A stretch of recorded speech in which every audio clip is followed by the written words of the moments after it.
अस्सलाम वालेकुम। वेलकम करता हूँ मैं आपको अपने चैनल IT एक्सपर्ट लर्निंग। आज का हमारा टॉपिक है variables in C++। First of all definition point of view से देख लेते हैं, फिर प्रोग्राम की हेल्प से करेंगे। Variable in C++ is a name given to a memory location. Variable एक नेम है जिससे हम मेमोरी लोकेशन करते हैं। It is the basic unit of storage in a program. ये बेसिक यूनिट है कोई भी प्रोग्राम स्टोर करने के लिए। The value stored in a variable can be changed during program execution. Value अपने वेरिएबल की प्रोग्राम की एग्जीक्यूशन दरमियान चेंज कर सकते हैं किसी भी वक्त किसी भी कंडीशन में। Variable is only a name given to a memory location. Variable एक नेम है जिसे हम मेमोरी लोकेशन करते हैं। All the operation done on the variable, सारे ऑपरेशन जो होते हैं किसी प्रोग्राम में वेरिएबल के अकॉर्डिंग होते हैं। जिस तरह हम मल्टीप्लिकेशन करते हैं, एडिशन करते हैं, सब्ट्रैक्शन करते हैं, इस तरह कोई भी ऑपरेशन होता है तो वेरिएबल के अकॉर्डिंग होता है। Effect that memory location. All C++ variable must be identified with unique name. जो हमारे सारे वेरिएबल्स होते हैं, हर कोई वेरिएबल एक यूनिक नेम से आइडेंटिफाई होता है। These unique names are called identifiers. Identifiers can be short name like x and y. हम अपने वेरिएबल को नाम देते हैं int x, int y, or more descriptive name age, sum, total value. Int age कर लेते हैं, इंट सम कर लेते हैं, int total volume. Types of variables in C++। Two types की वेरिएबल्स आ जाते हैं C++ में। Local variable, global variable. Local variable it is declared inside the function. Local variable declare होते हैं प्रोग्राम के अंदर के फंक्शन में। Global variable it is declare anywhere in the function. Global variable declare होते हैं प्रोग्राम के किसी भी फंक्शन में। Data sharing is not provided, इसमें डेटा शेयरिंग नहीं होती। Data sharing is provided. They are stored in stack memory. They are stored in data segment in memory. Program की हेल्प से देख लेते हैं वेरिएबल्स इन C++ को। मैंने बेसिक फॉर्मेट लिखा है, हैश इंक्लूड आईओस्ट्रीम। ये मैंने लाइब्रेरीज लिखी है इनपुट आउटपुट करवाने के लिए।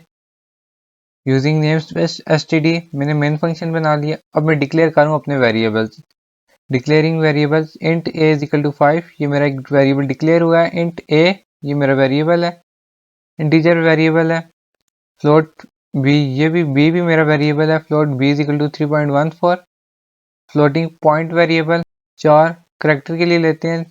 c इसका वेरिएबल है, इसको हमने a की इक्वल कर लिया करेक्टर वेरिएबल। बूल हमारा डेटा टाइप है, इसका वेरिएबल हमने d ले लिया है। d is equal to true. Boolean variable है ये हमारा। आउटपुट करवाने के लिए हमने वेरिएबल लिखा है C out value of integer value a, C out value of float variable b, C out value of character variable c, C out value of Boolean variable d। Modify variable किया हमने, अब a b c d को value allot कर दी है। हमने इधर value change कर दी है। जिस तरह हम प्रोग्राम के एग्जीक्यूशन के दरमियान वेरिएबल्स की वैल्यू चेंज कर देते हैं। इधर a5 था, अब इधर a10 हो गया, a इज इक्वल टू 10 हो गया। b इज इक्वल टू इधर 3.14 था, इधर 2.714 हो गया। c इज इक्वल टू हमने b कर दिया और d is equal to false कर दिया, इधर d ट्रू था। Output the modify value of variable. Cout modify value of integer variable a, modify value of float variable b, modified value of character variable c, modified value of Boolean variable d, return 0। मैं आपको programme अपना print करा के दिखाता हूँ। Execute, compile and run.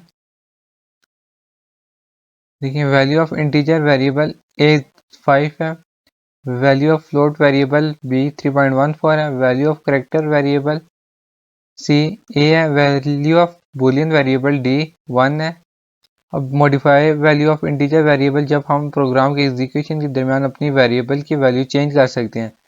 Modified value of integer variable a 10, इधर change हो गया, इधर 5 था इधर 10 हो गया।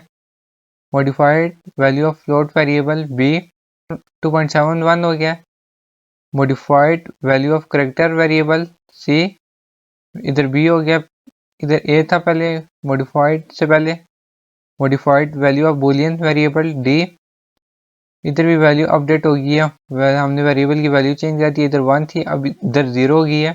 होपफुली आपको वेरिएबल का कंसेप्ट क्लियर हुआ होगा। C++ लैंग्वेज में। अगर आपको ये वीडियो पसंद आई है please like and subscribe my YouTube channel IT Expert Learning।